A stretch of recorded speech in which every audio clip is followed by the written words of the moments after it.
నమస్కారం. దూరదర్శన్ సప్తగిరి సమర్పించు career guide కార్యక్రమానికి స్వాగతం. ఈనాటి మన కెరీర్ గైడ్ కార్యక్రమంలో ఈరోజు మనతో ఉన్నారు ఒక స్పెషల్ గెస్ట్ అనమాట. సో ఇతన్ని మనం స్పెషల్ గెస్ట్ అనేదానికన్నా అపర భగీరథుడు అనొచ్చు. సో ఎందుకు నేను ఇలా అంటున్నానని మీరు అనుకుంటున్నారు కదా? ఎస్, మీకే అర్థమవుతుంది. ఏంటంటే కనుక సాధారణంగా ఇతను ఒక IIITN. IIIT అయిపోయిన తర్వాత అక్కడ బీటెక్ కంప్లీట్ అయిపోగానే అతనికి ఒక మంచి MNC కంపెనీలో మంచి ప్యాకేజ్ కూడా రావడం జరిగింది. అలాగే తన సాఫ్ట్వేర్ కెరీర్ స్టార్ట్ అయింది. 2 years అలా కంటిన్యూ చేస్తున్నప్పుడు తనకి ఎందుకో ఒక నిరాశ ఎదురైంది. ఎక్కడో కొంత వెలితి కూడా వచ్చింది. అరే, నేను కూడా నాన్నలాగా ఒక ఆఫీసర్ అయితే బాగుండని అనిపించింది. అలా అనిపించడమే తడు.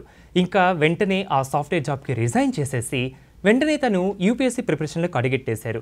అడుగెట్టిన తర్వాత వరుసగా 4 సార్లు మెయిన్స్కి వెళ్ళి మెయిన్స్ నుంచి ఇంటర్వ్యూకి జస్ట్ స్వల్ప మార్కులతో ఇంటర్వ్యూ కాల్ మిస్ అవ్వడం జరిగింది. అయినా ఎక్కడా కూడా నిరాశే చెందలేదండి. ఎందుకంటే కనుక అతను failures are the stepping stones for the success అనే నానుడిని దృఢంగా భావించారు. సో అందుకని చెప్పే ఎన్నో కేంద్ర ప్రభుత్వ ఉద్యోగాలకి ఎంతో ట్రై చేశారు. అవన్నీ కూడా కొన్ని దశల్లోనే అతనికి చేజారిపోవడం జరిగింది. అయినా సరే అటువంటివి ఏమీ కూడా ఏమీ మనసులో పెట్టుకోకుండా వెనకడుగు వేయకుండా ముందడుగు మాత్రమే వేసి కేవలం 4 నెలల వ్యవధిలోనే 4 ప్రభుత్వ ఉద్యోగాలను సాధించారు. సో సాధించి అందరి దగ్గర ఔరా అనిపించుకున్నారు. అతను మరెవరో కాదు, చుక్కల సూర్యకుమార్ గారు. సో సార్ గారితో మాట్లాడి ఆ జర్నీ అసలు ఎలా జరిగింది, ఒక సాఫ్ట్వేర్ ఉద్యోగం నుంచి DSP దాకా తన పయనం ఏంటి, దీనికి సంబంధించిన ఫుల్ డీటెయిల్స్ మనం సార్ గారిని అడిగే తెలుసుకునే ప్రయత్నం చేద్దాం. మరి ఇంకెందుకు ఆలస్యం, సార్ గారితో మాట్లాడేద్దామా? నమస్కారం సార్, ఇలాంటి మన కార్యక్రమానికి స్వాగతం. నమస్తే గిరీష్, థ్యాంక్ యూ సార్. కార్యక్రమంలో ముందుగా మన జర్నీలోకి వెళ్ళే ముందు మీ యొక్క బాల్యం, విద్యాభ్యాసం ఎక్కడ జరిగింది, దానికి సంబంధించిన వివరాలు. Thank you Girish. నా పేరు చుక్కల సూర్యకుమార్. మాది ఈస్ట్ గోదావరి డిస్ట్రిక్ట్.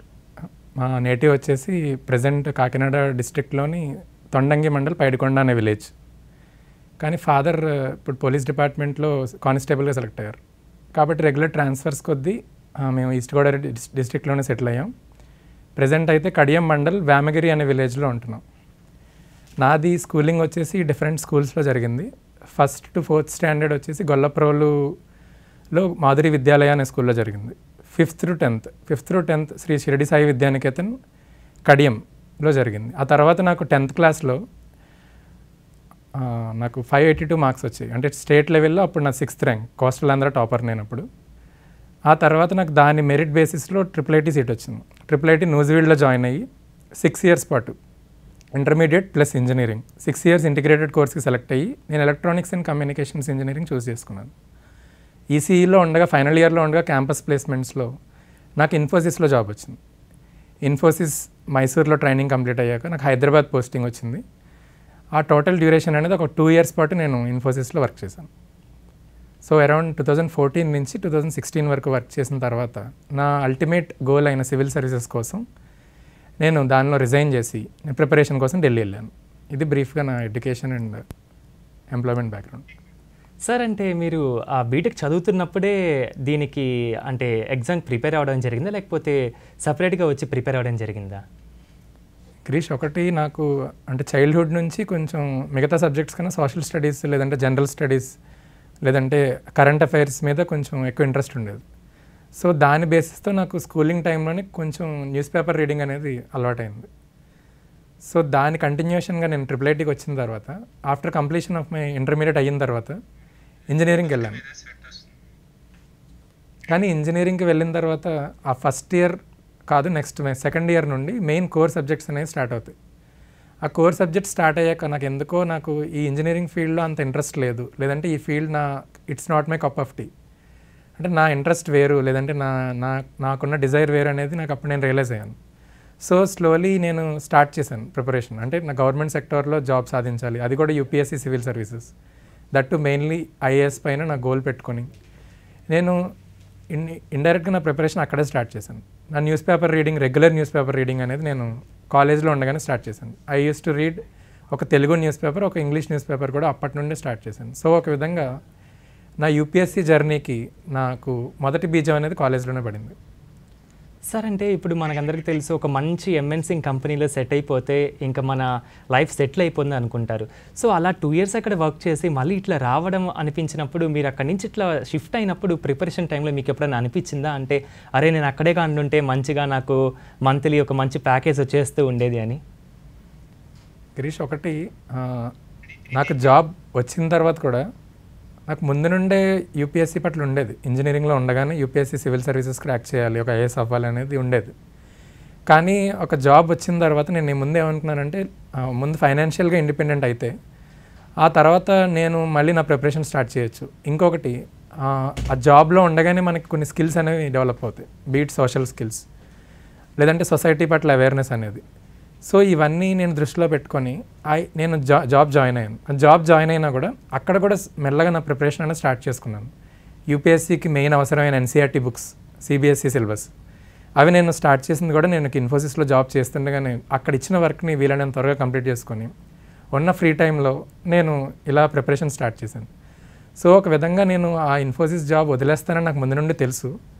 సో అది మైండ్లో పెట్టుకొని నేను అక్కడ ఉన్న బాండ్ పీరియడ్ 1 ఇయర్ కంప్లీట్ చేసి తర్వాత రిజిగ్నేషన్ అప్లై చేసి తర్వాత నేను నా గోల్ అయిన సివిల్ సర్వీసెస్ కోసం నేను ఢిల్లీ వెళ్ళాను. కానీ దీనిలో ఏమైందంటే నాకు నేనుగా చూస్ చేసుకున్న డెసిషన్ అవడం వల్ల నాకు ఎప్పుడు నేను వెనుతిరిగి అయితే చూసుకోలేదు. అంటే ఒక డెసిషన్ తీసుకునే ముందు ఎన్నిసార్లైనా ఎంతైనా ఎక్కువైనా ఆలోచిస్తాను, కానీ ఒకసారి తీసుకున్న తర్వాత మళ్ళీ వెనుతిరిగి చూసే మనస్తత్వం కాదు. కాబట్టి నాకు ఎప్పుడు మళ్ళీ వేరే జాబ్ ఉంటే బాగుండు, లేదంటే మళ్ళీ ప్రైవేట్ సెక్టార్లో చేసి ఉంటే బాగుండు అనే ఆలోచన అయితే రాలేదు.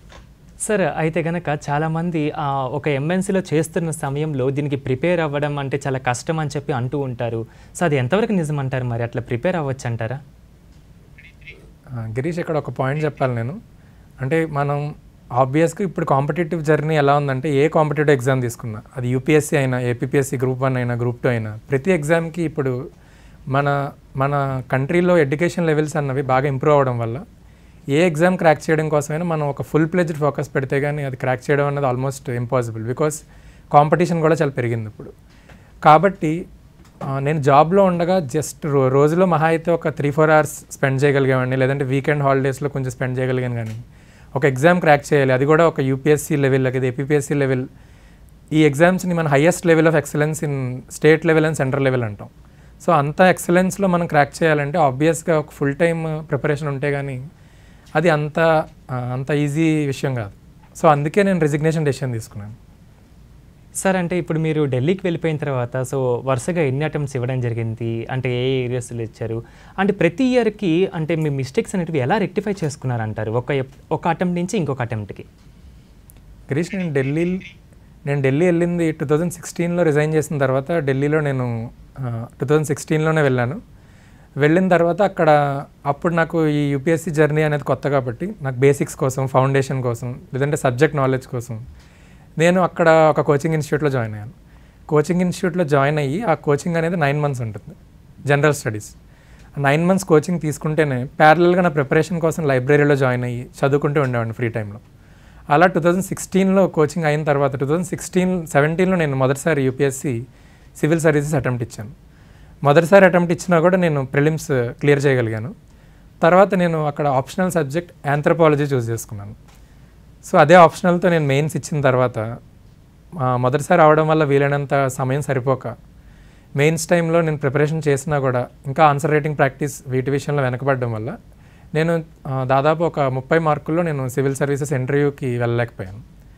అలానే తర్వాత ఇంకా అటెంప్ట్స్ ఆపకుండా 2018, 19, 20 అంటే వరుసగా 4 సార్లు ప్రిలిమ్స్ క్రాక్ చేసి 4 సార్లు మెయిన్స్ వరకు వెళ్ళి త్రుటిలో నేను ఇంటర్వ్యూకి సెలెక్ట్ అవ్వడం అన్నది జరగలేదు. కానీ ప్రతిసారి ఏదో ఒక ఇంప్రూవ్మెంట్ అయితే చేసుకుంటూ వచ్చాను. ఉదాహరణకు నాకు ఎస్ఏ పేపర్ అనేది ఒకటి ఉంటుంది యూపీఎస్సీలో, చాలా ఇంపార్టెంట్ పేపర్, 250 మార్క్స్కి ఉంటుంది. ఆ ఎస్ఏ పేపర్లో నేను దాదాపు ప్రతి 3 అటెంప్ట్స్లో కూడా నా స్కోర్ అనేది ఒక రేంజ్లో ఆగిపోయింది. అంటే అంతకన్నా ఎక్కువ నేను ఇంప్రూవ్ చేసుకోలేకపోయాను. చివరిసారి దాని మీదే ఎక్కువ ఫోకస్ పెట్టడం వల్ల నాకు ఆల్మోస్ట్ టాప్ 100లో ఒక స్కోర్ వచ్చింది ఆ పేపర్లో. సో ఈ విధంగా ఏదైతే నేను వీక్గా ఉన్నానో దాని మీద ఎక్కువ ఫోకస్ పెడుతూ దాని మీద ఎక్కువ ఆన్సర్ రైటింగ్ ప్రాక్టీస్ చేస్తూ ఇంప్రూవ్ చేసుకోగలిగాను. సార్ ఆ కన్సిస్టెన్సీ అనేది ఎలా డెవలప్ అయింది సార్? అంటే మనం ఇప్పుడు చూసుకుంటే దీనిలో ఎందుకు తక్కువ మార్కులు వచ్చాయని మీరు డెవలప్ చేసుకుంటూ వెళ్తున్నారు కదా! సో ఆ టైంలో మనం కొన్నిసార్లు వెనకడుగు వేసేస్తూ ఉంటాం. అరే ఏంది ఇది అని. సో ఆ టైంలో అసలు ఆ కన్సిస్టెంట్‌గా మీరు ఇంప్రూవ్ చేసుకునే దానికి సో ఏమన్నా ప్రత్యామ్నాయ మార్గాలు ఏమన్నా ఎంచుకోవడం జరిగిందా? గిరీష్, ఒకటి నువ్వు ఇప్పుడు అడిగింది చాలా ఇంపార్టెంట్ క్వశ్చన్ ఇది. కన్సిస్టెన్సీ అనేది ఎస్పెషల్లీ కాంపిటేటివ్ ఎగ్జామ్స్లో, అది కూడా యూపీఎస్సీ, ఏపీపీఎస్సీ, గ్రూప్ 1 లాంటి ఎగ్జామ్స్లో కన్సిస్టెన్సీ అనేది చాలా ఇంపార్టెంట్ ఎవరికైనా. అంటే ఈ కన్సిస్టెన్సీ విషయంలో నేనేం చెప్తానంటే, మనం రోజు ఇన్ని అవర్స్ చదవడం కన్నా ప్రతిరోజు కనీసం ఇన్ని గంటలైనా చదవాలని పెట్టుకుంటే మంచిది. ఎందుకంటే ఎలాంటి విద్యార్థికైనా, ఎంత టాపర్కైనా, ఎవరికైనా ఏదో ఒక స్టేజ్లో మనం ప్రతిరోజు ఒకే ఫోకస్తో చదవలేము, లేదంటే వీలైనన్ని గంటలు మనం ప్రతిరోజు చదవలేము. కాబట్టి నేను ఎలా పెట్టుకునేవానంటే, ఈవెన్ అది ఒక పండగ రోజైనా లేకపోతే ఒక సెలవు రోజైనా ఆ రోజు కూడా ఎంతో కొంత చదవడం. అంటే ప్రతిరోజు మనం చదువుకి దూరం అవ్వకుండా ఉండడం. ఫర్ ఎగ్జాంపుల్ అది ఒక 2 hours అవ్వచ్చు, ఒకరోజు అది 10 hours అవ్వచ్చు. కానీ ఒక మినిమం నెంబర్ ఆఫ్ అవర్స్ చదువుకుంటూ ఉండేలా చేసుకునేవాడిని. ఇంకొకటి, ఈ కన్సిస్టెన్సీ విషయంలో ప్రాబ్లమ్స్ ఉన్నప్పుడు ఆబ్వియస్గా మనందరికీ హాబీస్ ఉంటాయి. ఆ హాబీస్ మనం ఎంత ప్రిపరేషన్లో ఉన్నా కూడా కొన్నిటికి కొన్ని సాక్రిఫైసెస్ అన్నది అవసరం. కానీ హాబీస్ విషయంలో కనీసం కొన్నైనా మనం పర్స్యూ చేయడం అనేది అవసరం. ఎందుకంటే మనం బ్యాలెన్స్ చేసుకోకుండా ఒకే కన్సిస్టెన్సీగా చదవడంలో వల్ల కూడా మనం కొంచెం డిప్రెషన్కి లోన్ అవ్వచ్చు. కాబట్టి నా హాబీస్లో నేను చాలా వరకు నాకు మూవీస్ అంటే ఇంట్రెస్ట్. అది అన్ని లాంగ్వేజెస్ మూవీస్ నేను చూడడం అలవాటు. కాబట్టి కన్సిస్టెన్సీ విషయంలో, లేదంటే నాకు ఎప్పుడైనా చదవాలని అనిపించినప్పుడు అప్పుడప్పుడు నా హాబీని పర్స్యూ చేస్తూ లేదంటే ఫిజికల్ యాక్టివిటీ విషయంలో నాకు కొంచెం బ్యాడ్మింటన్ ఇష్టం. బ్యాడ్మింటన్తో పాటు అప్పుడప్పుడు రన్నింగ్ చేయడం ఇష్టం. సో ఇలా హాబీస్ని పర్స్యూ చేస్తూ నా డేని బ్యాలెన్స్ చేసుకునేవాడిని. దీంతోపాటు మన ప్రిపరేషన్లో ఉండగా ఎస్పెషల్లీ మన ఫ్యామిలీ సపోర్ట్తో పాటు మన క్లోజ్ ఫ్రెండ్స్ కొందరు మనకు ధైర్యం చెప్పడానికి, వీళ్ళతో మనం రెగ్యులర్గా మనం మాట్లాడుతూ ఉండడం. అంటే ఫర్ ఎగ్జాంపుల్ మా మదర్తో నేను డైలీ మాట్లాడేవాడిని ఫోన్ కాల్. లేదంటే క్లోజ్ ఫ్రెండ్స్ కొందరు ఉండేవారు. అంటే మనం సాధించకపోయినా ఎప్పుడు మనతో ఉండే ఫ్రెండ్స్ కొంతమంది ఉంటారు. వీళ్ళతో మనం రెగ్యులర్ కాంటాక్ట్లో ఉండడం. అంటే మనం అందరికీ దూరం అయిపోతే మనమే ఒక కైండ్ ఆఫ్ లోన్లీ ఫీలింగ్ అనేది ఉంటుంది. సో ఇలా ఫ్యామిలీ రిలేషన్స్, నెక్స్ట్ ఆ ఫ్రెండ్స్తో కూడా రిలేషన్ కంటిన్యూ చేయడం ద్వారా నేను ఈ కన్సిస్టెన్సీ అనేది మెయింటైన్ చేయగలిగాను. సార్, మీరు ఆప్షనల్ సబ్జెక్ట్ గురించి మాట్లాడడం జరిగింది. అంటే ఆంథ్రోపాలజీ తీసుకోవడం అని చెప్పారు. సో అంటే మీరు బ్యాక్గ్రౌండ్ వచ్చి ఎలక్ట్రానిక్స్ అని చెప్పడం జరిగింది. అంటే ఆంథ్రోపాలజీ తీసుకోవడానికి పర్టికులర్ రీజన్స్ ఉన్నాయి? అంటే ట్రెండ్ సబ్జెక్ట్ అని ఏమైనా తీసుకోవడం జరిగిందా? గిరీష్, ఒకటి, నేను ప్రిపరేషన్ స్టార్ట్ చేసే టైంకి నా ఏజ్ 23 years. సో ఆబ్వియస్లీ అప్పటికి కొంచెం అవేర్నెస్ తక్కువ ఉంటుంది. ఇంకొకటి, ఆ టైంలో ఎలా ఉండేదంటే కొన్ని సబ్జెక్ట్స్కి కొంచెం ఎక్కువ మార్కులు వస్తాయి అనేది ఒక నానుడి ఉండేది. అంటే అది ఎంతవరకు నిజం అవ్వకపోవచ్చు. కానీ అప్పట్లో ఎలా ఉండేదంటే కొంచెం ఆంథ్రోపాలజీకి మిగతా సబ్జెక్ట్స్ కన్నా లీనియంట్గా మార్క్స్ అవార్డ్ చేయడం అనేది ఉండేది. దాంతోపాటు ఇంకొక మెయిన్ థింగ్, నేను ఇంజనీరింగ్ తీసుకోపోవడానికి నేను ఇదివరకు చెప్పినట్టే ఇంజనీరింగ్లో ఉండగానే ఇంజనీరింగ్ సబ్జెక్ట్స్ పట్ల నాకు అంతగా ఇంట్రెస్ట్ లేదనే విషయాన్ని నేను రియలైజ్ అయ్యాను.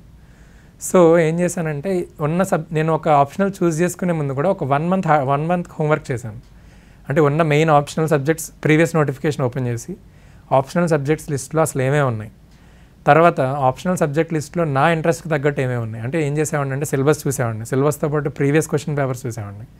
ఇవన్నీ చూసిన తర్వాత కొన్ని షార్ట్ లిస్ట్ చేసుకున్నాను. నేను ఒక 3-4 సబ్జెక్టులు షార్ట్ లిస్ట్ చేసుకున్నాను.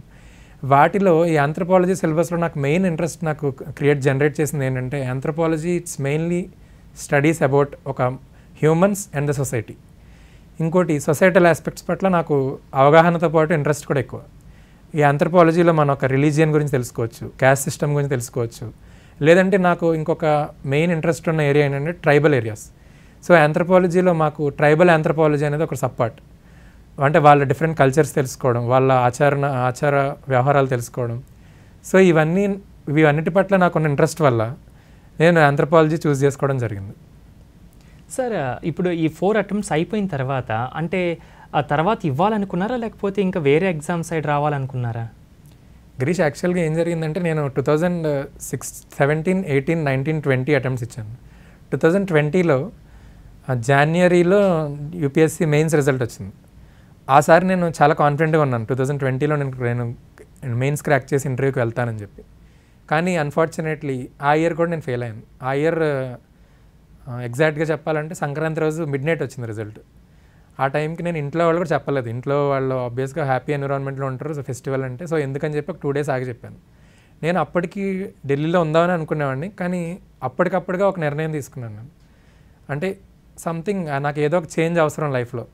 ఆ చేంజ్ మేబీ బీట్ ప్లేస్, అంటే ప్లేస్ అయినా చేంజ్ అవ్వాలి, లేదంటే నా ప్రిపరేషన్ అయినా చేంజ్ అవ్వాలని నిర్ణయానికి వచ్చి ఇంకొక విషయం ఏం జరిగిందంటే, ఈ యూపీఎస్సీ మెయిన్స్ నేను కంటిన్యూస్గా రాయడం వల్ల యూపీఎస్సీలో ఏం జరుగుతుందంటే ఫైనల్గా ఇంటర్వ్యూకి వెళ్ళి మనం రిజల్ట్ వచ్చే వరకు మనకి ప్రిలిమ్స్లో ఎన్ని మార్క్స్ వచ్చాయో, మెయిన్స్లో ఎన్ని మార్క్స్ వచ్చాయో కూడా తెలుసుకునే వెసులుబాటు లేదు. కాబట్టి కంప్లీట్ రిజల్ట్ వచ్చిన తర్వాతే మన మార్క్స్ తెలియడం, లేదంటే ఎందులో మనం వెనకబడడం తెలియడం కోసం కూడా మనం చాలా టైం వెయిట్ చేయాల్సి వస్తుంది. ఈలోపు వేరే ప్రిలిమ్స్ అనేది స్టార్ట్ అయిపోద్ది. సో మన మిస్టేక్స్ మనం రెక్టిఫై చేయడానికి మనకు టైం లేకుండా పోతుంది మన కంటిన్యూస్ మెయిన్స్ ఇవ్వడం వల్ల. సో నేను ఏమనుకున్నానంటే, ఒక అటెంప్ట్ మనం ఆపి ఒక అటెంప్ట్ రాయకుండా ఉండి ఈ టైంలో నేను వేరే ఎగ్జామ్స్ మీద ఫోకస్ చేస్తూ, లేదంటే యూపీఎస్సీలో నేను ఎందులో వెనకబాటు పడ్డాను అనేది నేను రియలైజ్ అవ్వడానికి, ఒక అనాలిసిస్ చేసుకోవడానికి నేను 2021లో 4 సార్లు రాసిన తర్వాత మొదటిసారి నేను యూపీఎస్సీ అటెంప్ట్ ఇవ్వలేదు. అదే టైంలో కోవిడ్ కూడా ఉండడం వల్ల నేను ఇంట్లో ఉండే ప్రిపేర్ అయ్యాను. ఆ టైంలో నేను వేరే ఎగ్జామ్స్ మీద కూడా ఫోకస్ చేయడం అప్పుడే స్టార్ట్ చేశాను. అప్పుడు నేను చూస్ చేసుకున్న ఎగ్జామ్ గ్రూప్ 1 ఎగ్జామ్. గ్రూప్ 1 అనేది మనకి 19లో 22లో ఐ థింక్ 19 ఒకసారి 20 ఒకసారి కూడా జరిగింది అనుకుంటాను. అంటే ఆ టైమ్స్ కూడా ఇచ్చారా సార్ మీరు? అవును, నేను మొదటిసారిగా గ్రూప్ 1 రాసింది 2018 ఎండింగ్లో వచ్చింది నోటిఫికేషన్. అదే ఎగ్జామ్ నేను మొదటిసారి గ్రూప్ 1 రాయడం. కానీ అప్పుడు ఏం జరిగిందంటే, నేను యూపీఎస్సీ ప్రిపరేషన్తో ఉండేవాడిని. యూపీఎస్సీ ఏపీఎస్సీ విషయంలో ఏంటంటే, ఏపీఎస్సీలో almost half of the syllabus, అంటే దాదాపు 50% సిలబస్ అనేది యూపీఎస్సీలో ఉండే సిలబసే ఉంటుంది. దాంతోపాటు మన ఆంధ్రప్రదేశ్కి సంబంధించిన హిస్టరీ, జియోగ్రఫీ, ఎకానమీ ఇవి యాడ్ అవుతాయి. అంటే యూపీఎస్సీ ప్రిపరేషన్తో ఏపీఎస్సీ గ్రూప్ 1 మనం రాయొచ్చు. కానీ ఏమవుతుందంటే, నేను యూపీఎస్సీ ప్రిపరేషన్తో ఇవ్వడం వల్ల ఏపీఎస్సీ కోసం నేను స్పెసిఫిక్ ప్రిపరేషన్ అంటూ చేయలేదు. అంటే just AP history, AP economy basics చదువుకుని నేను ఎగ్జామ్ రాశాను. దీనివల్ల ఏం జరిగిందంటే, నేను ఎగ్జామ్స్ బాగా రాసినా కూడా మెయిన్స్ వరకు వెళ్ళి మొదటిసారి మెయిన్స్లో అది క్లియర్ చేయలేకపోయాను. ఇంకొక విషయం అప్పుడేం జరిగిందంటే, 2 టైమ్స్ అనేది జరిగింది ఎవాల్యుయేషన్. 2 టైమ్స్ జరిగినా కూడా నా దురదృష్టవశాత్తు నేను ఏపీఎస్సీ గ్రూప్ 1 మెయిన్స్ అనేవి క్లియర్ చేయలేకపోయాను. కానీ తర్వాత నేను ఏం రియలైజ్ అయ్యానంటే, యూపీఎస్సీకి ఎలానో మనం సింగిల్ మైండెడ్ ఫోకస్ ఇస్తాము, ఏపీఎస్సీకి కూడా అలానే ఒకే ఎగ్జామ్ మీద మనం కూర్చుంటే తప్ప ఇది మనం సాధించడం అన్నది చాలా కష్టం అనే విషయాన్ని రియలైజ్ అయ్యాను. సో అంటే దీనికి ముందు మీరు ఎస్ఎస్సి సీజీఎల్ కానివ్వండి, ఆర్బీఐ గ్రేడ్ 1 కానివ్వండి, లేకపోతే నాబార్డ్ కానివ్వండి, ఇవన్నీ రాస్తున్నారు కదా సార్. అంటే అటువైపు ఎప్పుడు రాయడం జరిగింది? అంటే ఈ గ్రూప్ 1కి ముందే ఇవి రాస్తున్నారా? గిరీష్, నేను 2020లో యూపీఎస్సీ అటెంప్ట్స్ ఆపేసి 21లో అటెంప్ట్ ఇవ్వకుండా ఉండి, అప్పుడు నేను నా యూపీఎస్సీ ప్రిపరేషన్కి తగిన విధంగా ఏమేమి ఎగ్జామ్స్ ఉన్నాయనేది నేను ఒకసారి రీసెర్చ్ చేసుకున్నాను. దానిలో భాగంగా ఈ గవర్నమెంట్ సెక్టార్లోనే కొంచెం పబ్లిక్తో ఇంటరాక్షన్ ఉండేలాగా, లేదంటే పబ్లిక్ పాలసీ మేకింగ్లో మనం ఇన్వాల్వ్ అయ్యేలాగా చూసుకుంటే నాకు మెయిన్ కనిపించిన ఎగ్జామ్స్ ఒకటి RBI grade B. RBI grade B అంటే మన దేశ ఆర్థిక వ్యవస్థకు సంబంధించి మానిటరీ పాలసీ డెవలప్ చేయడంలో, లేదంటే మానిటరీ పాలసీ సంబంధించి ఫైనాన్షియల్ ఇండికేటర్ సంబంధించి ఒక రీసెర్చ్ ఓరియంటెడ్ అనాలిసిస్ ఉండడం కోసం ఆ ఆర్బీఐ గ్రేడ్ బి అనేది ఒక అత్యుత్తమ ఉద్యోగం. దాంతోపాటు నబార్డ్ అనే ఉద్యోగం, నబార్డ్ మెయిన్లీ మన అగ్రికల్చర్ సెక్టార్లో వర్క్ చేస్తుంది, rural development and agriculture sector. వీటి పట్ల నాకు స్వతహాగా ఉన్న ఇంట్రెస్ట్ వల్ల నేను ఈ 2 ఎగ్జామ్స్ అనేది చూస్ చేసుకున్నాను. దాంతోపాటు కొంచెం యూపీఎస్సీలో ఉన్న సిలబస్ దీనిలో కూడా ఉండడం, లేదంటే దానిలో ఉన్నట్టే యూపీఎస్సీలో ఉన్నట్టే ఈ ఎగ్జామ్స్లో కూడా డిస్క్రిప్టివ్ ప్యాటర్న్ అనేది ఉండడం, వీటి వల్ల నేను ఇవి చూస్ చేసుకొని వీటిని కూడా ట్రై చేద్దాం. అంటే మనం ఒక మంచి ఉద్యోగం సంపాదించి, ఎలాగో యూపీఎస్సీ ఇంకా అటెంప్ట్స్ ఉన్నాయి, ఇంకా ఏజ్ ఉంది కాబట్టి అప్పుడు మళ్ళీ ఇద్దాం అనే ఒక ఉద్దేశంతో వీటి మీద ఫోకస్ చేశాను. ఆర్బీఐ గ్రేడ్ బిలో నేను ప్రిలిమ్స్ క్లియర్ చేసి, మెయిన్స్ క్లియర్ చేసి ఇంటర్వ్యూ స్థాయి వరకు వెళ్ళాను. కానీ ఇంటర్వ్యూలో అది కూడా త్రుటిలో కోల్పోయాను. సేమ్ నబార్డ్ విషయంలో కూడా అదే జరిగింది. మెయిన్స్ వరకు వెళ్ళి మెయిన్స్ కేవలం ఒక అర మార్కులో కోల్పోవడం జరిగింది. మీరు ఈ గ్రూప్ 1 సక్సెస్ అయ్యే ముందు మీకు 4 నెలల వ్యవధిలో 4 ప్రభుత్వ ఉద్యోగాలు రావడం జరిగింది. సో అంటే ఆ వచ్చిన తర్వాత ఏది చూస్ చేసుకుందామని మీరు అనుకున్నారు? అది కాకుండా డిఎస్పీ జైల్సే ఎందుకు చూస్ చేసుకోవాలనుకున్నారు? గిరీష్, ఒకటి నేను ఇదివరకు మనం మాట్లాడుకున్నట్టు ఆర్బీఐ గ్రేడ్ బి, నబార్డ్తో పాటు నేను కొన్ని డిఫెన్స్ సెక్టార్ ఎగ్జామ్స్ కూడా రాశాను. వాటిలో మెయిన్వి ఒకటి కంబైన్డ్ డిఫెన్స్ సర్వీసెస్ అనే ఒక ఎగ్జామ్. కంబైన్డ్ డిఫెన్స్ సర్వీసెస్ అనే ఎగ్జామ్ అది నేను 2014లో కాలేజ్ అయిన టైంలోనే నేను ఇన్ఫోసిస్లో ఉండగానే ఎగ్జామ్ రాశాను. అది ఎస్ఎస్బి ఇంటర్వ్యూ వరకు వెళ్ళాను. ఎస్ఎస్బి ఇంటర్వ్యూ మనకు టోటల్ 5 days ఉంటుంది. ఆ 5 days ఇంటర్వ్యూలో మనం మొదటి రోజే కొన్ని టెస్ట్స్ పెట్టి దానిలోనే మనం ఫిల్టర్ చేస్తారు. నేను దాన్ని క్లియర్ చేసి 5 days వరకు ఉన్నాను. కానీ ఆ డిఫెన్స్ రిలేటెడ్ థింగ్ అంత ఎక్స్పోజర్ లేకపోవడం వల్ల నేను సాధించలేకపోయాను. ఆ తర్వాత అదే డిఫెన్స్ సెక్టర్లో సిఏపిఎఫ్ అనే ఒక అత్యుత్తమ ఎగ్జామ్ ఉంది, సెంట్రల్ ఆర్మ్డ్ పోలీస్ ఫోర్సెస్, దానిలో అసిస్టెంట్ కమాండెంట్ అనే పోస్ట్ కోసం, అది కూడా మన సెంట్రల్ గవర్నమెంట్లో మన స్టేట్ లెవెల్తో కంపేర్ చేస్తే అది ఒక డిఎస్పీ క్యాడర్ ఎగ్జామ్. అది కూడా నేను ఇంటర్వ్యూ వరకు వెళ్ళాను, కానీ ఆ టైంలో యూపీఎస్సీ మెయిన్స్ ఎగ్జామ్స్ అవి క్లాష్ రావడం వల్ల ఇంటర్వ్యూకి అటెండ్ అవ్వలేదు. మెయిన్స్ వరకు వెళ్ళి ఇంటర్వ్యూ వరకు వెళ్ళినా కూడా అటెండ్ అవ్వలేదు.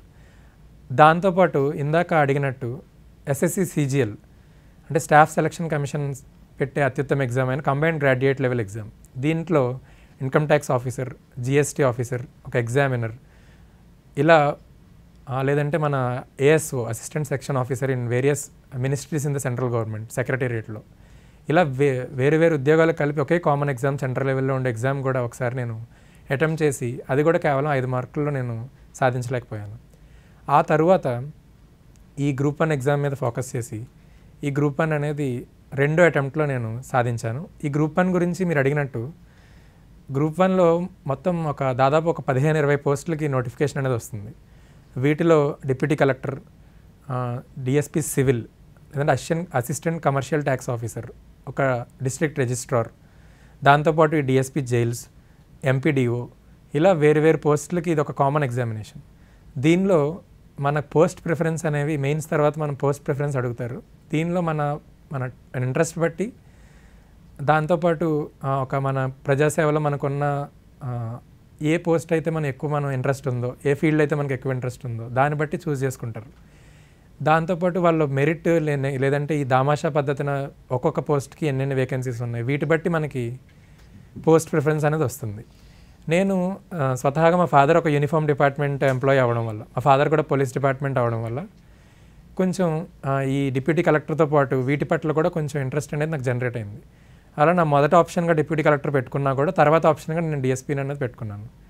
అలా మెరిట్ బేసిస్లో నాకు అనుకోని విధంగా డిఎస్పీ సివిల్తో పాటు ఇవి కూడా పెట్టుకుంటూ వచ్చాను. అనుకోని విధంగా డిఎస్పీ జైల్స్కి అనేది సెలెక్ట్ అయ్యాను. ఈనాటి మన కెరీర్ గైడ్ కార్యక్రమంలో ఒక షార్ట్ బ్రేక్.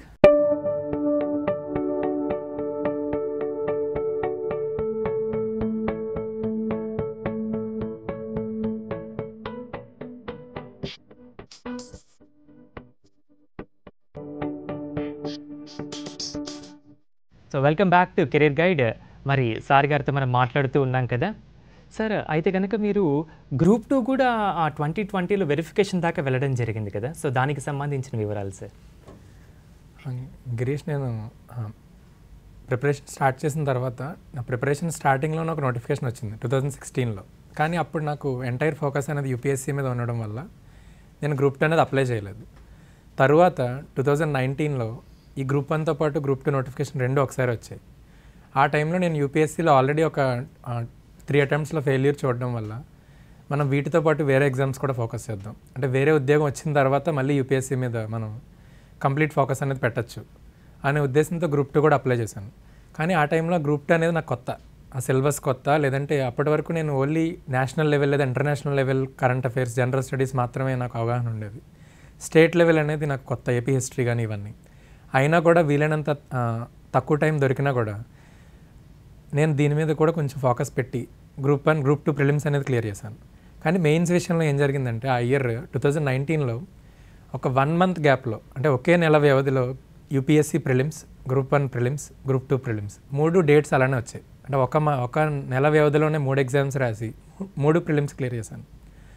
ఆ టైంలో నేను ఒక పక్కన యూపీఎస్సీ మెయిన్స్కి ప్రిపేర్ అవ్వాలి, ఒక పక్కన గ్రూప్ 2 మెయిన్స్కి ప్రిపేర్ అవ్వాలి, ఇంకో పక్క గ్రూప్ 1 మెయిన్స్కి ప్రిపేర్ అవ్వాలి.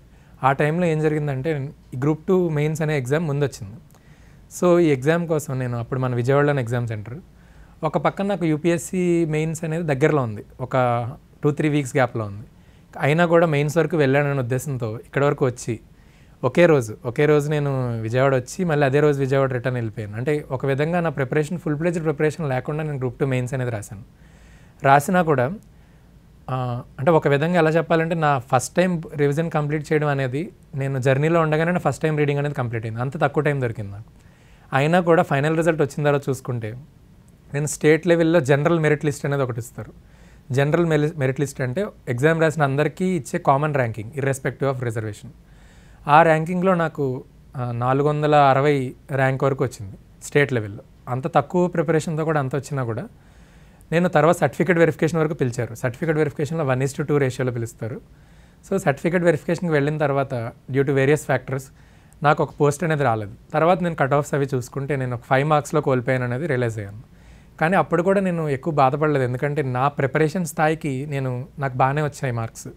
లేదంటే ఇంత దగ్గర వరకు వచ్చాను అంటే మనలో క్రాక్ చేయగలిగే ఆ ఎబిలిటీ ఉందనే విషయాన్ని రియలైజ్ అయ్యాను. సార్ ఆ తర్వాత మీరు మళ్ళీ ఎండోమెంట్స్ డిపార్ట్మెంట్లో కూడా వర్క్ చేయడం జరిగింది ఈఓగా. సో ఆ ఎగ్జామ్ అనేది ఎప్పుడు రాయడం జరిగిందంటారు సార్ అది? గిరీష్, ఇప్పుడు నా జర్నీ చెప్తున్నట్టే ఇలా వేరే ఎగ్జామ్స్ వేరే స్టేజెస్ వరకు చూశాను నేను. అదే టైంలో ఇందాక చెప్పినట్టు 2021లో నేను యూపీఎస్సీ అనేది అటెంప్ట్ అనేది ఇవ్వలేదు మొదటిసారిగా.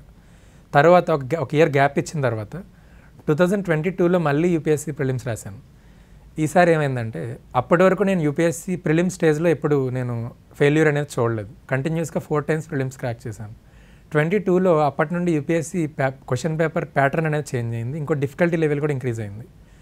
సో మొట్టమొదటిసారిగా నేను ప్రిలిమినరీ స్టేజ్లోనే నేను ఫెయిల్యూర్ అనేది చూడడం జరిగింది 2022లో. అంటే ఒక విధంగా చెప్పాలంటే నా ప్రిపరేషన్ అప్పటికి స్టార్ట్ చేసి 2016లో నేను ప్రిపరేషన్ స్టార్ట్ చేస్తే 6 years కంప్లీట్ అయిన తర్వాత నేను మళ్ళీ ఒక వైకుంఠపాలిలో మొదటికి వచ్చినట్టు మళ్ళీ మొదటి నుంచి స్టార్ట్ చేయాల్సిన సిచ్యువేషన్ వచ్చింది. అంటే ఒక విధంగా నా జీవితంలో నేను లోయెస్ట్ ఫేజ్ అనేది అప్పుడు యూపీఎస్సీ ప్రిలిమ్స్ ఫెయిల్ అయిన తర్వాత నేను చూశాను. ఆ టైంలో అప్పటికి నేను ఇంటి దగ్గరే ఉండేవాడిని. అప్పుడు నేను కొంచెం బ్రేక్ తీసుకుని ఆలోచించాను, అంటే నేను నా డెసిషన్ కరెక్టా కదా, నేను యూపీఎస్సీ చూస్ చేసుకోవడం లేదంటే కాంపిటేటివ్ జర్నీ చూస్ చేసుకోవడం. ఆలోచించిన తర్వాత నేను అనుకున్నది ఏంటంటే ఇది ఎవరో నాకు బలవంతం చేస్తే నేను తీసుకున్న డెసిషన్ కాదు, నా లైఫ్లో అన్నీ నాకు నేనుగా చూస్ చేసుకున్న డెసిషన్. దాంతోపాటు నాకు కంటిన్యూస్గా ఫ్యామిలీ సపోర్ట్ అనేది ఉంది. కాబట్టి నేను ఇప్పుడు వదిలేస్తే నేను ఒక బ్యాడ్ ఎగ్జాంపుల్గా మిగిలిపోతాను. లేదంటే నేను ఇప్పుడు ఇలాంటి సిచ్యువేషన్ నుండి నేను మళ్ళీ మొదలుపెట్టి నేను సాధిస్తేనే కదా నేను చాలామందికి స్ఫూర్తిదాయకంగా మిగులుతాననే ఒక ఆలోచన. సో ఇవన్నీ దృష్టిలో పెట్టుకొని కొంచెం ప్రశాంతంగా ఆలోచించి ఆ టైంలో ముందు ఏదో ఒక ప్రభుత్వ ఉద్యోగం సాధిద్దాం, తర్వాత నా అల్టిమేట్ గోల్ అయిన యూపీఎస్సీ సివిల్ సర్వీస్ మీద ఫోకస్ చేద్దాం అనే ఉద్దేశంతో అదే టైంకి ఏపీపీఎస్సీ ఈ ఎండోమెంట్ నోటిఫికేషన్, అంటే ఎండోమెంట్స్ డిపార్ట్మెంట్ దేవాదాయ శాఖలో ఎగ్జిక్యూటివ్ ఆఫీసర్, కార్యనిర్వహణ అధికారి, సో ఎగ్జిక్యూటివ్ ఆఫీసర్ అనే నోటిఫికేషన్ అదే టైంలో రావడం, నేను ఆ ఎగ్జామ్కి ప్రిపేర్ అవ్వడం, ఆ ఎగ్జామ్ మీద కూడా నేను సోల్ ఫోకస్ పెట్టాను. అంటే ఒక్క ఎగ్జామ్ మీద కూర్చొని అప్పటి వరకు నాకు కొత్త సబ్జెక్ట్స్ అయిన మన ఇతిహాసాలకు సంబంధించి రామాయణ మహాభారతాలు, భాగవతాలు, లేదంటే మన హిందూ రిలీజియన్కి సంబంధించి ఇవన్నీ సిలబస్ నాకు కొత్త అయినా కూడా దాని మీద నేను ఫోకస్ పెట్టి ఇంట్రెస్ట్తో నేర్చుకుంటూ ఈ ఎగ్జామ్ అనేది క్రాక్ చేయగలిగాను. ఇదే టైంలో నేను వేరే ఎగ్జామ్స్ కూడా అటెంప్ట్ చేయడం జరిగింది. ఇందాక మీరు అన్నట్టు ఆ ఎస్ఎస్సి సిజిఎల్ అనే ఎగ్జామ్ ఇదివరకు ఒకసారి నేను త్రుటిలో కోల్పోయినా మళ్ళీ ఒకసారి రాద్దాం అని చెప్పి మళ్ళీ ట్రై చేశాను ఒక 2-3 years గ్యాప్ తర్వాత. సో మళ్ళీ ట్రై చేసి అదే ఎగ్జామ్, సో ఇవన్నీ ఎగ్జామ్స్ నేను 2023లో రాయడం జరిగింది.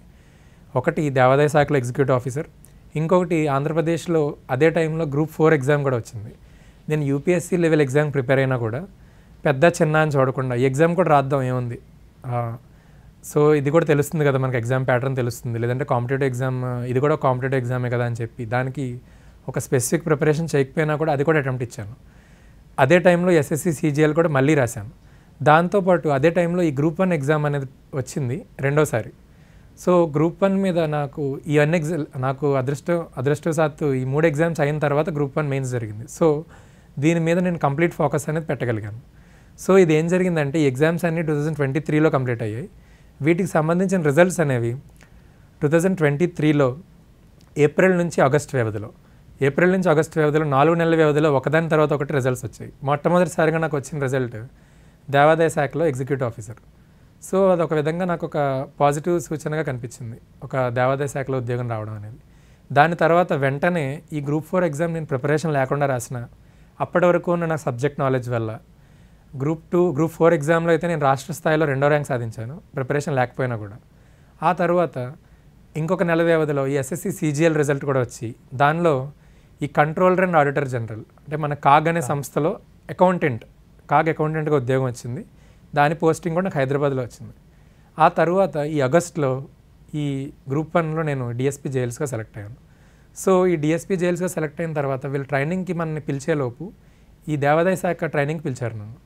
దేవాదాయ శాఖ ఒక జిల్లా స్థాయి ఉద్యోగం అవడం కాబట్టి మా ఇంటి దగ్గరే ఉండి ట్రైనింగ్కి వెళ్ళొచ్చు కదా, ఇంకా దానికి టైం ఉంది కదా అనే ఉద్దేశంతో నేను ముందు ఈలోపు వీళ్ళు ట్రైనింగ్ పిలవడం వల్ల ఇది జాయిన్ అయిపోయాను. ఇది జాయిన్ అయిన తర్వాత దేవాదాయ శాఖ ట్రైనింగ్లో ఉండగా ఈ గ్రూప్ 1 రిజల్ట్ అనేది వచ్చింది. సో ఆ విధంగా నేను దేవాదాయ శాఖ ఈఓగా ట్రైనింగ్ కంప్లీట్ చేసుకొని ఆల్మోస్ట్ కొన్ని రోజుల పాటు ఈఓగా ఉద్యోగం కూడా చేశాను. అదృష్టవశాత్తు మా ఊరిలో నాకు పోస్టింగ్ వచ్చింది వేకెన్సీస్ ఉండడం వల్ల. అంటే అది ఎక్కడ చేసేస్తారా ఈ యోగా అంటే ఎండోమెంట్స్ డిపార్ట్మెంట్లో? దేవాదాయ శాఖ నాకు వచ్చిన ఎగ్జిక్యూటివ్ ఆఫీసర్ అనే ఉద్యోగం ఇదొక జిల్లా స్థాయి ఉద్యోగం కాబట్టి మాది సొంత జిల్లా అయిన తూర్పుగోదావరి జిల్లాలోనే నేను ఎగ్జిక్యూటివ్ ఆఫీసర్గా సెలెక్ట్ అయ్యాను. అప్పుడు ఎగ్జిక్యూటివ్ ఆఫీసర్ ట్రైనింగ్లో భాగంగా మా ట్రైనింగ్ అంతా ఉమ్మడి తూర్పుగోదావరి జిల్లాలో జరిగింది. సో ఉమ్మడి తూర్పుగోదావరి జిల్లాలో కోనసీమ, ఈ కాకినాడ జిల్లా, లేదంటే ఇప్పుడు ప్రస్తుతం తూర్పుగోదావరి జిల్లా, వీటిలో నా ట్రైనింగ్ కంప్లీట్ చేసుకొని నా పోస్టింగ్ అనేది మా సొంత ఊరైన వేమగిరిలోనే ఆ టైంకి వేకెన్సీస్ ఉండడం వల్ల అదృష్టవశాత్తు నాకు అక్కడే పోస్టింగ్ వచ్చింది. ఆ పోస్టింగ్ వచ్చిన కొన్నాళ్ళకే నాకు ఈ డిఎస్పీ జైల్స్ దాని అపాయింట్మెంట్ లెటర్ రావడం వల్ల నేను దేవాదాయ శాఖకి రాజీనామా చేసి దీని ట్రైనింగ్ స్టార్ట్ చేశాను లాస్ట్ ఇయర్. సార్ అంటే డిఎస్పీ ఫర్ జైల్స్ వచ్చినప్పుడు ఆ రియాక్షన్ ఎలా ఉంది సార్ మీకు? అంటే మీరు పోస్ట్ ప్రిఫరెన్స్లో ఫస్ట్ డిఎస్పీ ఫర్ జైల్సే బెటర్ లేకపోతే డీసీ పెట్టడం జరిగిందా? గిరీష్, ఒకటి ముందు నుంచి నాకు సివిల్ సర్వీసెస్లో ఐఏఎస్ పట్ల ఇంక్లినేషన్ ఉండడం వల్ల సో ఆబ్వియస్లీ నేను దీనిలో కూడా డిప్యూటీ కలెక్టరే చూస్ చేసుకున్నాను మొదటి ఆప్షన్గా. ఎందుకంటే ఈ డిప్యూటీ కలెక్టర్లో మనం కొన్ని సంవత్సరాల తర్వాత మన కన్ఫర్డ్ ఐఏఎస్లో భాగంగా మనం ఒక ఐఏఎస్ అయ్యే అవకాశం ఉంటుంది దాదాపు 10 సంవత్సరాల తర్వాత. లేదంటే సివిల్ డిఎస్పీ చూస్ చేసుకుంటే మనం అది కూడా అంతే డ్యూరేషన్లో వితిన్ 10 years మనం ఐపీఎస్ క్యాడర్ కన్ఫర్డ్ క్యాడర్లో ఐపీఎస్ అయ్యే అవకాశం ఉంటుంది. కాబట్టి మొదటి 2 ఆప్షన్స్ అవే చూస్ చేసుకున్నాను. వాటితో పాటు ఇది కూడా ఒక యూనిఫామ్ ఉద్యోగం అవడం వల్ల దీన్ని కూడా నేను ప్రిఫరెన్స్లో పెట్టాను. కానీ మెరిట్ బేసిస్లో అవి మనకి అలాట్ అవుతాయి కాబట్టి అనుకోని విధంగా అయితే డిఎస్పీ చేయాల్సి వచ్చింది. నా ఫోకస్ డిప్యూటీ కలెక్టర్ మీద ఉన్నా కూడా డిఎస్పీ చేయాల్సి వచ్చింది. కానీ ఇది కూడా వచ్చిన తర్వాత నేను ఆశ్చర్యకరంగా అనిపించిన తర్వాత నాకు నేను ఆలోచించుకుంటే మా ఫాదర్ కూడా పోలీస్ డిపార్ట్మెంట్లోనే ఉన్నారు కదా, ఇది కూడా ఒక అత్యుత్తమ యూనిఫామ్ ఉద్యోగమే కదా అని చెప్పి అది కూడా నాకు ఆనందంగానే అనిపించింది.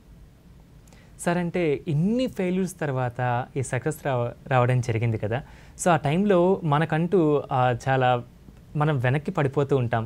ఆ టైంలో మనకు ఒక ఇన్స్పిరేషన్గా మోటివేషన్గా మనతో ఒక వ్యక్తి అనే వాళ్ళు ఉండడం జరుగుతుంది ప్రతి ఒక్కరి లైఫ్లో. సో అలాగా మీకు ఆ మోటివేషన్గా ఎవరున్నారు, ఇన్స్పిరేషన్గా ఎవరున్నారు ఆ టైంలో? ఒకటి ఇన్స్పిరేషన్ చెప్పే ముందు నా ఫ్యామిలీ రోల్ అనేది చెప్పాలి. దీనిలో ముఖ్యంగా మా ఫాదర్ ఒక సాధారణమైన పల్లెటూరు వాళ్ళది, సొంత ఊరు పైడికొండ అనే విలేజ్, తొండంగి మండల్ పైడికొండ అనే విలేజ్, ఇప్పుడు ప్రజెంట్ కాకినాడ జిల్లా. ఆయన వాళ్ళ ఊరిలో అప్పటి వరకు అందరూ వ్యవసాయం చేసుకోవడం లేదంటే ఇలా చేతి వృత్తులు వీటిలోనే ఉండేవారు. ఆ గ్రామంలో మొట్టమొదటిసారిగా మా ఫాదర్ అనేది ఒక ప్రభుత్వ ఉద్యోగం సాధించారు. అప్పట్లో ఒక ప్రభుత్వ ఉద్యోగం, ఒక సాధారణ పోలీస్ కానిస్టేబుల్ ఉద్యోగం సాధించారు దాదాపు 30 సంవత్సరాల క్రితం. ఆ తర్వాత మా ఫాదర్ని స్ఫూర్తిగా తీసుకొని అదే ఊరి నుండి చాలామంది ప్రభుత్వ ఉద్యోగులు వచ్చారు. దానిలో మా పెద్దనాన్న అబ్బాయి అంటే మా అన్నయ్య కూడా ఇప్పుడు మళ్ళీ ఆయన కూడా పోలీస్ డిపార్ట్మెంట్లో ఉన్నారు. ఇలా ఒక విధంగా మా ఫాదర్ ఇన్స్పిరేషన్ అనేది నాకు స్టార్ట్ అయింది. అంటే మనం ఒక సాధారణ కుటుంబం నుంచి వచ్చినా కూడా మనం ఒక అత్యున్నత స్థాయికి వెళ్ళచ్చు, లేదంటే మనం సాధించవచ్చు ఏదైనా అనే ఉద్దేశం మొదటిసారిగా మా ఫాదర్ నుండి వచ్చింది. దాంతోపాటు మా ఫాదర్ని చిన్నప్పటి నుంచి చూడడం వల్ల అంటే వాళ్ళు ఎప్పుడూ ప్రజలతో ఉండడం, లేదంటే ప్రజల్లో ఒక మంచి పేరు తెచ్చుకోవడం, అందరితో చాలా సాధారణంగా మాట్లాడడం, అంటే ఒక విధంగా మాది తూర్పుగోదావరి జిల్లాలో మా ఫాదర్ పనిచేసిన ప్రతి చోట చాలా మంచి పేరు వచ్చింది మా ఫాదర్కి. సో ఒక విధంగా మొదటి ఇన్స్పిరేషన్ అనేది మా ఫాదర్ అనే చెప్తాను నేను. దాంతోపాటు స్పెసిఫిక్గా కాంపిటేటివ్ జర్నీలో చెప్పాలంటే కాంపిటేటివ్ ఎగ్జామ్స్లో అనుదీప్ దురిశెట్టి అని ఆయన తెలంగాణ జిల్లాకు చెందిన ఆయన 2017లో యూపీఎస్సీలో ఫస్ట్ ర్యాంక్ సాధించారు. ఆల్ ఇండియా స్థాయిలో తెలంగాణ నుంచి మొట్టమొదటిసారి తెలంగాణ రాష్ట్రం ఏర్పడిన తర్వాత ఆయనకి మొట్టమొదటిసారి ఫస్ట్ ర్యాంక్ వచ్చింది. ఆయన జర్నీ అనేది చాలా ఇన్స్పిరేషనల్గా అనిపించేది నాకు. ఆయన కూడా తన ఫస్ట్లో స్టార్టింగ్లో ఫెయిల్యూర్స్ చూసిన తర్వాత ఆయన ఒక ఐదో అటెంప్ట్లో ఆయన సాధించడం జరిగింది. ఆయన ఇంటర్వ్యూస్ చూడడం, లేదంటే ఆయన ప్రిపరేషన్ స్ట్రాటజీ చూడడం, లేదంటే ఆయన సెలెక్ట్ అయిన తర్వాత కూడా ఆయన చాలా హంబుల్గా ఉండే విధానం, లేదంటే అందరికీ మనం స్ఫూర్తిగా నిలవాలి, అందరికీ దీని గురించి అవేర్నెస్ పెంచాలి అని చెప్పి అన్ని ప్లాట్ఫామ్స్లో దీని గురించి మాట్లాడడం, అందరితో మమేకం అవ్వడం, ఇవన్నీ చూసి ఒక విధంగా కాంపిటేటివ్ జర్నీలో నాకు ఇన్స్పిరేషన్ ఎవరైనా ఉన్నారంటే అనుదీప్ దురిశెట్టి అని ఆయన నేను చూస్ చేసుకున్నాను. సార్ అయితే మనము ఈ గ్రూప్ 1 గ్రూప్ 2కి సంబంధించి మాట్లాడుకుంటే కనుక గ్రూప్ 2 మరి ముఖ్యంగా మనం మాట్లాడుకుందాం సార్. గ్రూప్ 2లో ఇప్పుడు మనకి న్యూ ప్యాటర్న్ రావడం జరిగింది. Paper 1 paper 2 AP history, polity, economy, science and technology combination with environment కూడా ఇచ్చారు. సో దీనికి సంబంధించి ఏ విధంగా మనము ఆ బుక్ లిస్ట్ కానివ్వండి, ఆ స్ట్రాటజీకి సంబంధించిన వివరాలు ఒకసారి చెప్పండి సార్. ఇప్పుడు మనం గ్రూప్ 2 గురించి మాట్లాడుకుంటే ఈ గ్రూప్ 2 కొత్త ప్యాటర్న్లో భాగంగా మనకి మెయిన్ ఫోకస్ చేయాల్సిన సబ్ పార్ట్స్ అనేవి ఒకటి ఏపీ హిస్టరీ, తర్వాత ఇండియన్ కాన్స్టిట్యూషన్, దాంతోపాటు సైన్స్ అండ్ టెక్నాలజీ అనే ఒక విభాగం, ఎకానమీ అనే ఒక విభాగం. ఈ మన ముందు ఆంధ్రప్రదేశ్ సబ్ పార్ట్ గురించి మాట్లాడుకుందాం. ఎందుకంటే చాలామంది విద్యార్థులు ఒక యూపీఎస్సీ లేదంటే గ్రూప్ 1 వీటి మీద ఫోకస్ చేసిన వాళ్ళు గ్రూప్ 2 కూడా రాస్తుంటారు. కాబట్టి ఇండియన్ కాన్స్టిట్యూషన్ లేదంటే ఇండియాకి సంబంధించిన ఎకానమీ కానీ సైన్స్ అండ్ టెక్నాలజీ కానీ వీటి పట్ల అవేర్నెస్ అనేది ఆల్రెడీ ఉంటుంది. మన స్పెసిఫిక్ ఏపీ ఆంధ్రప్రదేశ్ సిలబస్కి వచ్చేసరికి ఏపీ హిస్టరీ అనేది మెయిన్ డిసైడింగ్ ఫ్యాక్టర్. అంటే నేను నా జర్నీలో చెప్పుకున్నట్టే నేను ఇదివరకు త్రుటిలో కోల్పోవడానికి కూడా మెయిన్ కారణం అనేది ఏపీ హిస్టరీ అనేది చదవడానికి నాకు సరైన సమయం లేకపోవడం, లేదంటే ఏపీ హిస్టరీ మీద నేను పెట్టాల్సిన ఫోకస్ పెట్టలేకపోవడం వల్ల నేను ఇదివరకు సాధించలేకపోయాను గ్రూప్ 2. కానీ ఆ ఫెయిల్యూర్ వల్ల కూడా ఏపీ హిస్టరీ అనేది మనం ఎలా ఇంప్రూవ్ చేసుకోవాలనే విషయం తెలుసుకున్నాను. దానిలో భాగంగా ఒకటి నేను రియలైజ్ అయింది ఏంటంటే ఈ గ్రూప్ 2 కూడా చాలామంది మెజారిటీ విద్యార్థులు తెలుగు మీడియం విద్యార్థులు అనేది రాస్తూ ఉంటారు. కాబట్టి ఈ గ్రూప్ 2 బుక్స్ కూడా చాలా వరకు మనకి మార్కెట్లో దొరికేవి తెలుగు మీడియం బుక్సే ఉంటాయి. వీళ్ళతో పాటు ఈ మధ్యకాలంలో ఇంగ్లీష్ మీడియం స్టూడెంట్స్ కూడా రాస్తున్నారు. కాబట్టి గ్రూప్ 2 విషయంలో నేను చెప్పే పాయింట్ ఏంటంటే అందరూ తప్పకుండా తెలుగు మీడియం బుక్స్ అనేవి చదవాలి. అంటే ఇంగ్లీష్ మీడియంలో మనకు బుక్స్ ఉన్నా కూడా ఈ సిలబస్ కవర్ చేయడానికి అనేది ఇంగ్లీష్ మీడియం బుక్స్ అనేవి మనకు సరిపోవు. సో ఇంగ్లీష్ మీడియంలో ఇప్పుడు ఉన్న బుక్స్లో మార్కెట్లో కొంచెం సిలబస్ ఓరియంటెడ్గా ఉన్న బుక్స్లో one of the main book is PR Rao అనే ఒక బుక్ ఉంటుంది, పి రఘునాథరావు అనే బుక్. సో ఇంగ్లీష్ మీడియంలో మనం బుక్స్ చదవాలనుకుంటే అదొక మంచి బుక్ అని చెప్పచ్చు. దీంతోపాటు నేను చెప్పినట్టు తెలుగు మీడియం బుక్స్ అనేవి చాలా ఇంపార్టెంట్. ఈ తెలుగు మీడియం బుక్స్లో ఆంధ్రప్రదేశ్ సంబంధించిన ఏ సిలబస్కైనా కూడా Telugu academy books, Telugu academy మన అఫీషియల్గా it's a government publication. So Telugu academy books జాగ్రఫీకి అయినా, ఎకానమీకి అయినా, హిస్టరీకి అయినా, వీటితో పాటు మనకి బిఏ బుక్స్ అనేవి ఉంటుంది. అంటే బ్యాచిలర్స్ డిగ్రీ స్థాయిలో ఉండే బుక్స్, ఆ బుక్స్ కూడా మన సిలబస్ ఓరియంటెడ్గా ఉంటాయి. సో ఈ బుక్స్తో పాటు మన సిలబస్ ఓరియంటెడ్గానే రాసిన కొన్ని మార్కెట్లో బుక్స్లో ఒక అత్యుత్తమైన బుక్ ఒకటి జోగినాయుడు అనే బుక్. సో ఏపీ హిస్టరీకి మనం ఈ బుక్స్ ఎక్కువ ఫోకస్ చేయొచ్చు. అదేవిధంగా ఇండియన్ కాన్స్టిట్యూషన్కి వచ్చేసరికి ఇండియన్ కాన్స్టిట్యూషన్ చాలా వరకు తెలుగు మీడియం అయినా ఇంగ్లీష్ మీడియం అయినా కూడా యూపీఎస్సీ ఆస్పిరెంట్స్, గ్రూప్ 1 ఆస్పిరెంట్స్ కూడా ఉపయోగపడేలా ఉండే ఒక బుక్ లక్ష్మీకాంత్ అనే బుక్. అంటే నేను చదివింది కూడా అదే బుక్. ఇప్పటికీ అది సిలబస్ ఓరియంటెడ్గా ఉండడం వల్ల అది కూడా మనం చూస్ చేసుకోవచ్చు. సో వీటితో పాటు మీరు అడిగినట్టు వేరే పేపర్లో ఉన్న సిలబస్ అంటే సైన్స్ అండ్ టెక్నాలజీ అనేది చాలామంది విద్యార్థులకి ఇది కొంచెం కష్టంగా అనిపిస్తుంది ఈ మధ్యకాలంలో. ఎందుకంటే సైన్స్ అండ్ టెక్నాలజీ ఇదివరకు కూడా ఉండేది, కానీ ఇంత ఎక్కువ మార్క్స్కి వెయిటేజ్ అనేది ఇప్పుడే స్టార్ట్ అయింది. సో ఈ సైన్స్ అండ్ టెక్నాలజీకి అనేది మనకి స్టాటిక్ సిలబస్, డైనమిక్ సిలబస్ అని ఇప్పుడు 2 ఉన్నాయి. ఒకటి స్టాటిక్ సిలబస్ అనేది చేంజ్ అవ్వకుండా బేసిక్స్ వీటి ఫౌండేషన్ మీద ఉంటుంది. అలా కాకుండా డైనమిక్ సిలబస్ అనేది ఎక్కువ మనం కరెంట్ అఫైర్స్ మీద ఫోకస్ చేయాల్సి వస్తుంది. ఇంకొకటి ఈ సైన్స్ అండ్ టెక్నాలజీలో భాగంగా ఒక కీలకమైన విభాగం ఇప్పుడు ఎన్విరాన్మెంట్ అంటే పర్యావరణం అనేది చాలా ఇంపార్టెంట్ రోల్ ప్లే చేస్తుంది. ఇప్పుడు మనకి క్వశ్చన్స్ అడగడంలో కానీ ఇప్పుడు ప్రస్తుత ప్రపంచంలో ఉన్న దానికి ఉన్న ఇంపార్టెన్స్ వల్ల ఈ పర్యావరణానికి సంబంధించిన క్వశ్చన్స్ కూడా ఎక్కువ అడుగుతున్నారు. సో వీటిని దృష్టిలో పెట్టుకొని కొన్ని యూపీఎస్సీ ఓరియంటెడ్ బుక్స్ కూడా మనం చదవడం అనేది దీనికి కూడా ఉపయోగపడుతుంది. ఫర్ ఎగ్జాంపుల్ యూపీఎస్సీలో ఒక శంకర్ ఐఏఎస్ అనే ఒక బుక్ ఉంటుంది ఎన్విరాన్మెంట్కి. సో అదే బుక్ మన గ్రూప్ 2 కూడా యూజ్ అవుతుంది. ఎందుకంటే ఇప్పుడు మనం గుర్తుంచుకోవాల్సిన ఇంకొక విషయం, మన క్వశ్చన్ పేపర్ స్థాయి అనేది చాలా పెరిగింది. అది యూపీఎస్సీ అయినా ఏపీపీఎస్సీ అయినా కూడా క్వశ్చన్ పేపర్ యొక్క డిఫికల్టీ లెవెల్ ఇదివరకులాగా ఒక సాధారణమైన క్వశ్చన్ కాకుండా ఆస్పిరెంట్స్లో ఒక అనలిటికల్ స్కిల్ అంటే జస్ట్ మన ఒక రిమెంబరింగ్ కెపబిలిటీ కాకుండా అనలిటికల్ స్కిల్ కూడా టెస్ట్ చేసే విధంగా క్వశ్చన్స్ అనేవి అడగడం జరుగుతుంది. కాబట్టి యూపీఎస్సీ ఓరియంటెడ్ బుక్స్ చదవడం వల్ల కూడా మనం ఎక్కువ మార్కులు సాధించవచ్చు. సో ఎన్విరాన్మెంట్ పార్ట్కి మనం ఆ బుక్ చూస్ చేసుకోవచ్చు. వీటితో పాటు సైన్స్ అండ్ టెక్నాలజీకి ఇంకొక విషయం చెప్పాల్సింది ఏంటంటే importance of gathering knowledge from internet. అంటే ఇప్పుడు మనం ఇంటర్నెట్ జనరేషన్లో ఉన్నాం. అంటే ఇంటర్నెట్ని మనం ఒక పాజిటివ్గా యూటిలైజ్ చేసుకోవాలనుకుంటే దాన్ని చాలా ఎఫెక్టివ్గా యూజ్ చేసుకోవచ్చు.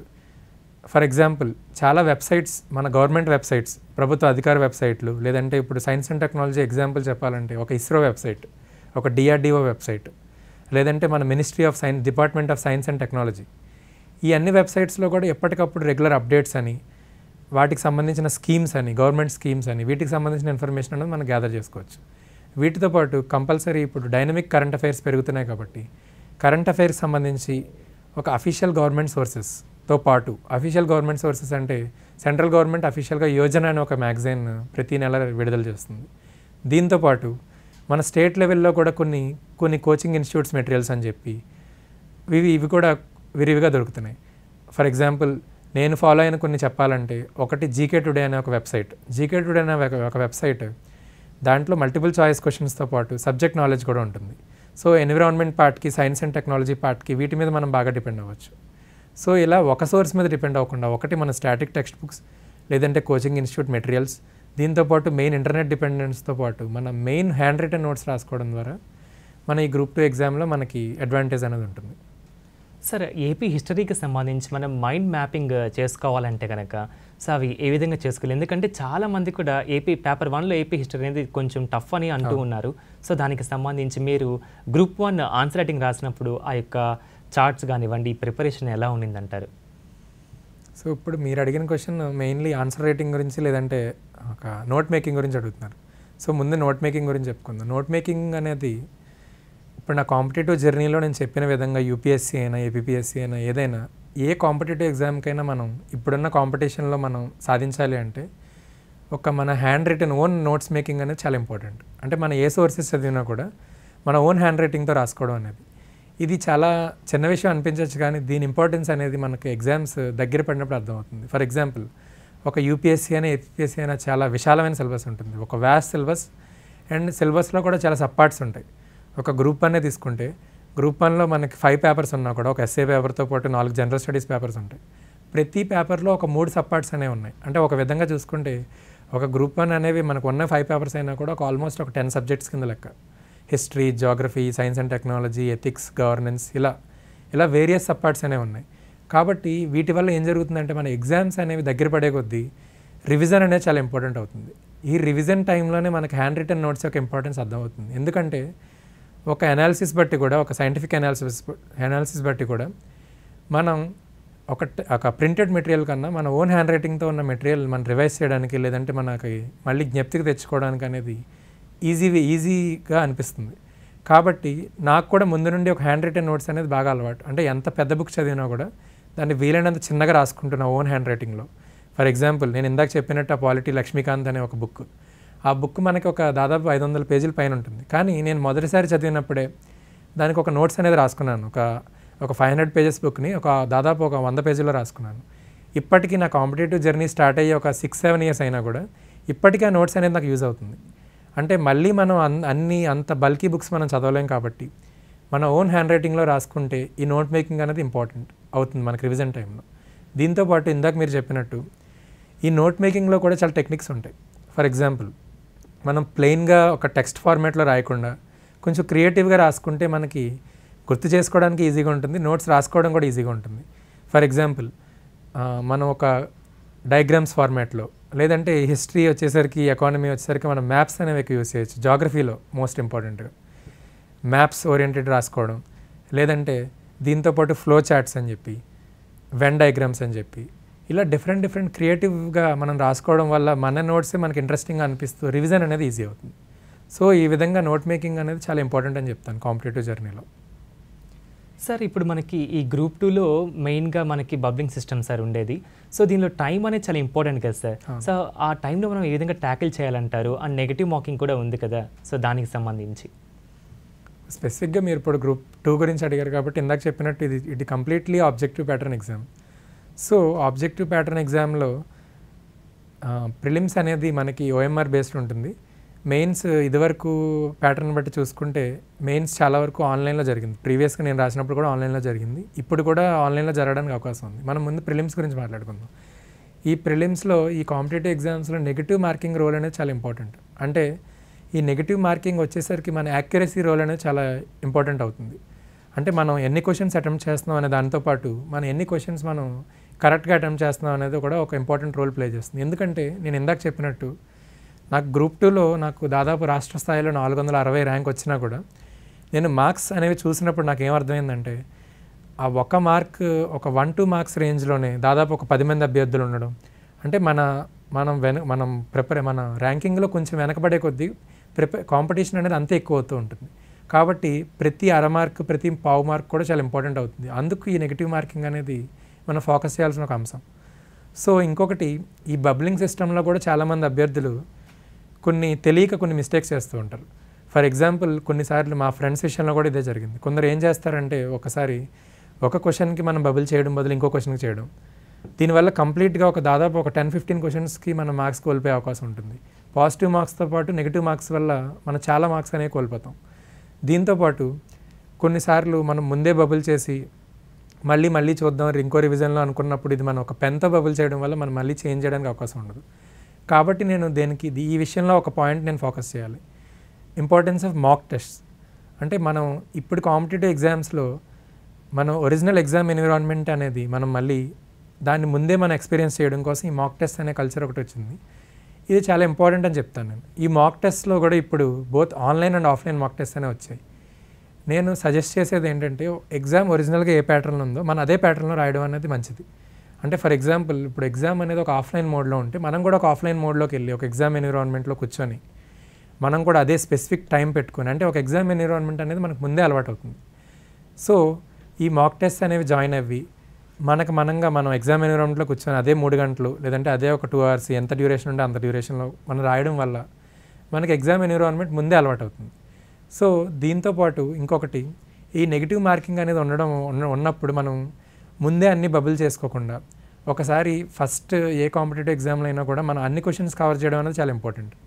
కాబట్టి దాంతోపాటు టైం మేనేజ్మెంట్, సో అన్ని క్వశ్చన్స్ కవర్ చేయడం, టైం మేనేజ్మెంట్, నెగిటివ్ మార్కింగ్ తగ్గించుకోవడం, ఇవి కీలక అంశాలు. సో దీనిలో భాగంగా నేను చేసేది ఏంటంటే నేను ముందు అన్ని క్వశ్చన్స్ చూడాలనేది ఒకటి పెట్టుకుంటాం మైండ్లో. దాంతోపాటు మనం మనకి ఇచ్చిన డ్యూరేషన్ని, ఫర్ ఎగ్జాంపుల్ ఒక 2 hours డ్యూరేషన్ ఎగ్జామ్ అనుకుంటే ఆబ్జెక్టివ్ ఎగ్జామ్స్కి అన్నిటికీ వర్తిస్తుంది ఇది. ఆ 2 hours ఎగ్జామ్లో మనం రెగ్యులర్ బ్రేక్స్, అంటే ఫర్ ఎగ్జాంపుల్ ఎవ్రీ ½ an hourకి ఎన్ని క్వశ్చన్స్ మనం అటెంప్ట్ చేసాం అనేవి చూసుకుంటూ, ఎవ్రీ ½ an hourకి మనం ఇలా చూసుకుంటూ మనం కాన్ఫిడెంట్గా ఉన్నవి బబుల్ చేసుకుంటూ, కొంచెం ఏవైతే డౌట్ ఉన్నాయో అవి కొంచెం పక్కన పెట్టి మళ్ళీ రెండోసారి రివిజన్ టైంలో అవి బబుల్ చేసుకోవడం బెటర్ అని చెప్తాను. సో ఈ విధంగా డిఫరెంట్ టెక్నిక్స్ ఫాలో అవడం ద్వారా మనం ఈ ఆబ్జెక్టివ్ ఎగ్జామ్స్ అనేవి ట్యాకిల్ చేయొచ్చు. సార్, కమింగ్ టు ఈ గ్రూప్ 1కి కానీ మనం వస్తే కనుక మనకి 15 క్వశ్చన్స్ అనేటివి రాయడం జరుగుతుంది అనుకుంటా సార్. సో వాటికి సంబంధించి ఆన్సర్ రైటింగ్ ఎలా చేయాలి, అండ్ జనరల్ ఎస్ఏకి సంబంధించి చాలామంది అడుగుతూ ఉంటారు జనరల్ ఎస్ఏ ఎలా రాయాలి ఏంటి అని, దానికి సంబంధించిన వివరాలు సార్. గిరీష్, ఇప్పుడు మెయిన్ మనం ఫోకస్ చేయాల్సింది గ్రూప్ 1 మెయిన్స్ గురించి. ఎందుకంటే ఈ ఏపీఎస్సిలో మెయిన్ డిసైడింగ్ ఫ్యాక్టర్ అనేది మెయిన్స్ అవుతుంది. ఇప్పుడు ప్రిలిమినరీ స్టేజ్ అనేది జస్ట్ స్క్రీనింగ్కే యూజ్ అవుతుంది. ఆ మార్క్స్ అనేవి తర్వాత మన మెరిట్కి అనేవి కన్సిడర్ చేయరు. కాబట్టి ఈ మెయిన్స్ ఎగ్జామ్లో మనకుండే 5 పేపర్స్లో ప్రతి పేపర్ 150 మార్క్స్కి, అంటే 150 × 5 750 మార్క్స్ టోటల్. దాంతోపాటు తర్వాత ఇంటర్వ్యూ అనేది 75 మార్క్స్కి ఉంటుంది. సో టోటల్ మెరిట్ 825 మార్క్స్కి అనేది ఉంటుంది. దీనిలో ఈ 750 మార్క్స్కి ఇంత వెయిటేజ్ ఉండడం వల్ల మనకి మెయిన్స్లో వచ్చే మార్క్సే మనకి ఫైనల్ సెలక్షన్ అనేది డిసైడ్ చేస్తుంది. సో కాబట్టి ఈ మెయిన్స్లో వీలైనంత ఎక్కువ స్కోర్ చేయడం అన్నది చాలా ఇంపార్టెంట్. దీనిలో చూసుకుంటే ముందు మనం జనరల్ స్టడీస్ గురించి మాట్లాడి తర్వాత ఎస్ఐ పేపర్ గురించి చెప్దాం. జనరల్ స్టడీస్లో ప్రతి పేపర్ ఆల్మోస్ట్ సేమ్ ప్యాటర్న్ ఉంటుంది. అంటే 150 marks paper, 15 questions, 10 marks each.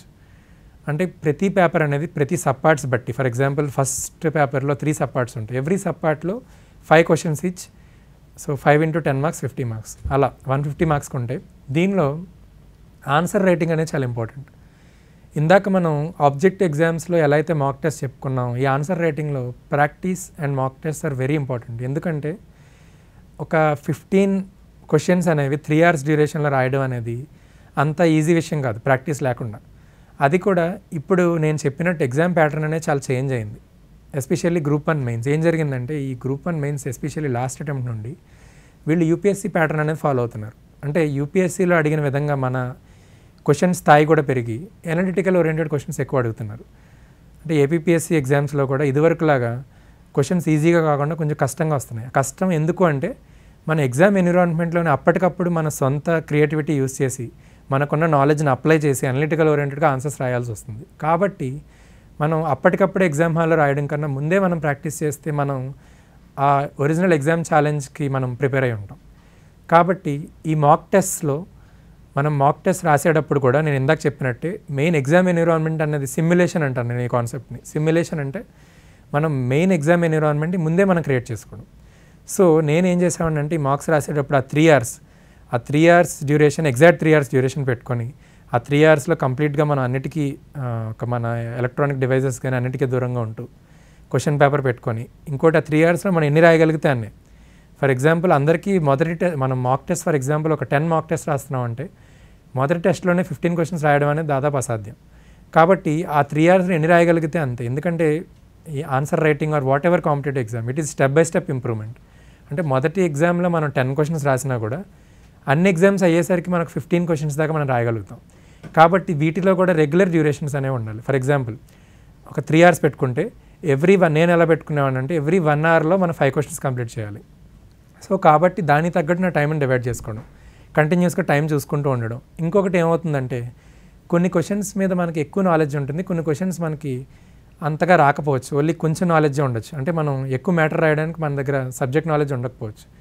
So ఇవన్నీ దృష్టిలో పెట్టుకొని అట్లీస్ట్ ఎవ్రీ 1 అవర్కి 5 క్వశ్చన్స్ కంప్లీట్ చేయాలి. ఈ విధంగా మనం డివైడ్ చేసుకుంటే మనం టైం అనేది మనం ట్యాకిల్ చేయొచ్చు. సరే, కమింగ్ టు ఇంటర్వ్యూ దగ్గరికి మనం వస్తే కనుక ఈ ఇంటర్వ్యూలో మనకి డాఫ్ అనేది చాలా కీ రోల్ ప్లే చేస్తుంది సార్. సో మీ డాఫ్ గురించి అండ్ అప్కమింగ్ గ్రూప్ 1 ఆస్పిరెంట్స్కి డాఫ్ ఎలా ఫిలప్ చేయాలి, దీనికి సంబంధించిన వివరాలు సార్. గిరీష్ ఇందాక చెప్పినట్టే ఈ గ్రూప్ 1లో ఇంటర్వ్యూ అనేది మనం ఓవరాల్ సెలెక్షన్ మెయిన్స్ డిసైడ్ చేస్తే మనకి వచ్చే పోస్ట్ని ఇంటర్వ్యూ డిసైడ్ చేస్తుంది. ఎందుకంటే ఎవ్రీ పోస్ట్ మనం ఇప్పుడు చూసుకుంటే ఒక టాప్ 100 ర్యాంకర్స్లో ఉండేవాళ్ళందరికీ మార్క్స్ డిఫరెన్స్ అనేది ఎక్కువ ఉండదు. ఆ మెయిన్ డిఫరెన్స్ అనేది ఇంటర్వ్యూలో వస్తుంది. నా వరకు చూసుకుంటే నాకు ఇంటర్వ్యూలో 75కి నేను 67 మార్క్స్ అనేవి వచ్చాయి. సో ఇంటర్వ్యూలో మీరు అన్నట్టు ఇందాక ఈ డీటెయిల్డ్ అప్లికేషన్ ఫామ్ డాఫ్ అనే సేమ్ ఇదే మనకి యూపీఎస్సీలో కూడా ఉంటుంది, ఏపీపీఎస్సీలో కూడా ఉంటుంది. ఈ డీటెయిల్డ్ అప్లికేషన్ ఫామ్ ఎందుకు ఇంపార్టెంట్ అంటే ఒక ఇంటర్వ్యూ బోర్డు మన ముందు కూర్చొని మన క్వశ్చన్స్ అడుగుతున్నప్పుడు వాళ్ళకి మనకు సంబంధించిన ఉండే ఏకైక ఇన్ఫర్మేషన్ ఆ డాఫ్ అనే ఫామ్. అంటే వాళ్ళకి మనకి ప్రిలిమ్స్లో ఎన్ని మార్క్స్ వచ్చాయి, మెయిన్స్లో ఎన్ని మార్క్స్ వచ్చాయి, ఏ విషయాలు వాళ్ళకి తెలియనివ్వరు. కేవలం మన డీటెయిల్డ్ అప్లికేషన్ ఫామ్ ఈ డాఫ్ ద్వారానే వాళ్ళు మనని క్వశ్చన్స్ అనేవి అడుగుతారు. కాబట్టి దానిలో మనం ఫిల్ చేసే ప్రతి వర్డ్ అనేది ఇంపార్టెంట్ అవుతుంది. దానిలో మనకు ఆల్రౌండ్ క్వశ్చన్స్ అనేది అడుగుతారు. మన ఎడ్యుకేషన్ బ్యాక్గ్రౌండ్, మన previous employment background, family details, మన నేటివ్ ప్లేస్ ఏరియా డీటెయిల్స్, లేదంటే దాంతోపాటు ఇంకా ఇంపార్టెంట్ అనేవి మన ఎక్స్ట్రా కరికులర్ యాక్టివిటీస్, మన హాబీస్, ఇలాంటివన్నీ, లేదంటే మనం ఎలాంటివి ఇదివరకు లైఫ్లో ఏమైనా అచీవ్మెంట్స్ ఉన్నాయా.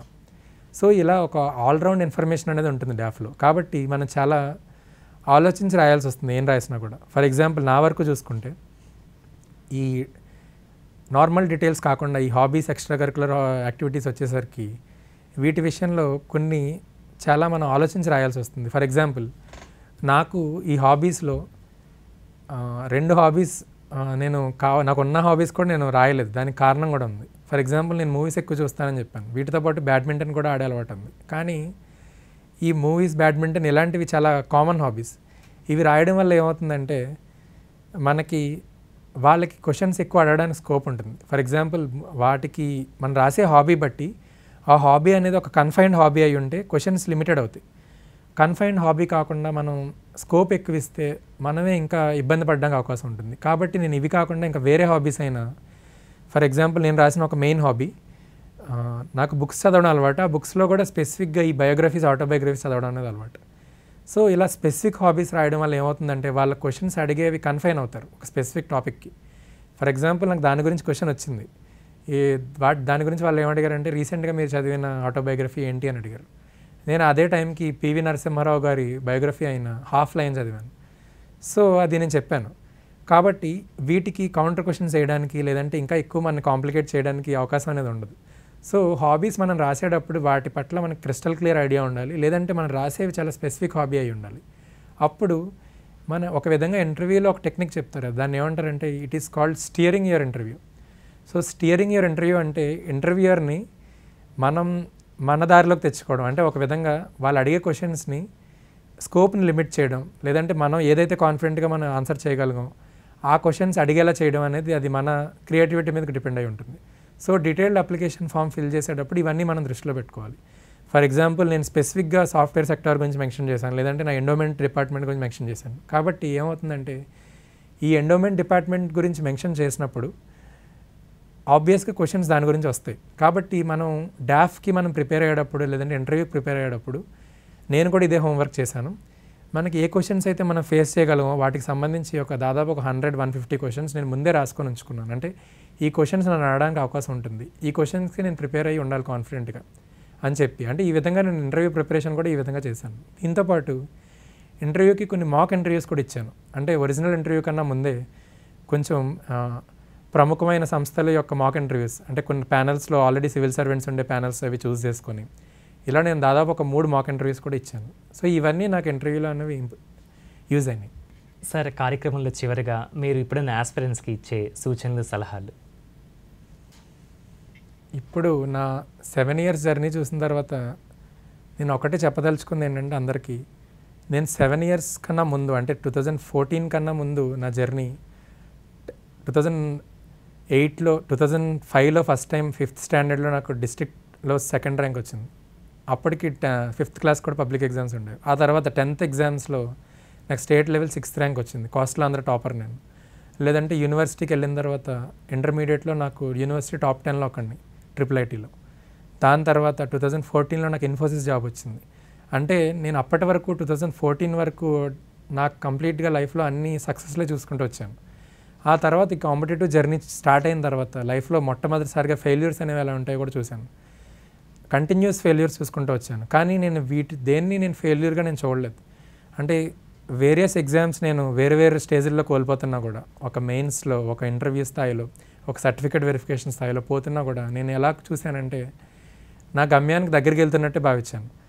అంటే మనలో ఆ సత్తా ఉంది కాబట్టే కదా నేను అక్కడి వరకు వెళ్ళగలిగాం, మనం సాధించగలం కాబట్టే కదా అంత కాంపిటీషన్లో కూడా అంత దగ్గరగా వెళ్ళగలిగాం అనేది నేను ఒకటి దృష్టిలో పెట్టుకున్నాను. అంటే ఒక విధంగా ఇప్పుడు నేను ఆగిపోయి ఉంటే ఈరోజు నేను ఈ మన అత్యంత ప్రముఖమైన దూరదర్శన్లో నేను మీ ముందు కూర్చొని ఇలా డిడి సప్తగిరి ఛానల్లో మీకు ఒక ఇంటర్వ్యూ ఇచ్చేవాడిని కాదు. లేదంటే ఇప్పుడు నేను దీనికన్నా ముందు ఒక ఇంటర్వ్యూ ఇచ్చాను. ఆ ఇంటర్వ్యూ స్ఫూర్తిగా తీసుకొని చాలామంది నన్ను కాంటాక్ట్ చేసి, చాలామంది నా జర్నీ తెలుసుకొని, లేదంటే ఎలా ప్రిపేర్ అవ్వాలి, లేదంటే మీరే నాకు ఇన్స్పిరేషన్ అని చెప్తున్నప్పుడు కూడా నాకు ఒకటే అనిపించింది. అంటే నేను ఇన్ని ఫెయిల్యూర్స్ చూసిన తర్వాత కూడా నేను ఆగిపోకపోవడం వల్లే కదా నేను ఈరోజు ఎంతమందికి స్ఫూర్తిదాయకం అవ్వగలిగాను. కాబట్టి అందరికీ ఏం చెప్తానంటే, ఇప్పుడు అందరి జర్నీ ఒకేలా ఉండదు. Every once journey is different. అంటే కొందరు చిన్నప్పటి నుంచి అంత సక్సెస్ చూడకపోయినా కూడా ఒకేసారి సక్సెస్ అవ్వచ్చు. అది యూపీఎస్సీ లాంటి పెద్ద ఎగ్జామ్ అవ్వచ్చు, గ్రూప్ 1 అవ్వచ్చు. అలా కాకుండా కొందరికి ఎత్తుపల్లాలు చూడొచ్చు. లేదంటే నాలాగా ఒక ముందు నుంచి సక్సెస్ చూసి తర్వాత అంతకన్నా ఎక్కువ ఫెయిల్యూర్స్ చూసి మళ్ళీ సక్సెస్ చూసే స్టేజ్ అనేది ఉండొచ్చు. కానీ ఎంటైర్ థింగ్లో నేను ఏం చెప్తానంటే, మనం సక్సెస్ని, ఫెయిల్యూర్ని మనం ఒకేలా తీసుకునే ఒక మనస్తత్వం అనేది మనం డెవలప్ చేసుకుంటే ఖచ్చితంగా ఏదో ఒక రోజు సక్సెస్ అవ్వచ్చు అనే దానికి నేను ఒక ఉదాహరణగా చెప్పుకుంటాను. సార్, మీ లైఫ్ అనేది మా ఆస్పిరెంట్స్ అందరికీ కూడా ఒక ఇన్స్పిరేషన్ సార్. సార్, ఈరోజు మీరు మా స్టూడెంట్స్కి విచ్చేసి మీ యొక్క విలువైన సమయాన్ని మాకు కేటాయించి ఎంతో విలువైన సమాచారాన్ని మాకు అందించినందుకు మీకు ధన్యవాదాలు sir. Thank you so much. చూశారు కదా వ్యూవర్స్, ఇది ఈనాటి మన కెరీర్ గైడ్. వచ్చే ఎపిసోడ్లో మళ్ళీ మనం కలుద్దాం. టిల్ దెన్ చూస్తూనే ఉండండి డిడి సప్తగిరి. నేను మీ సాయి. నమస్తే.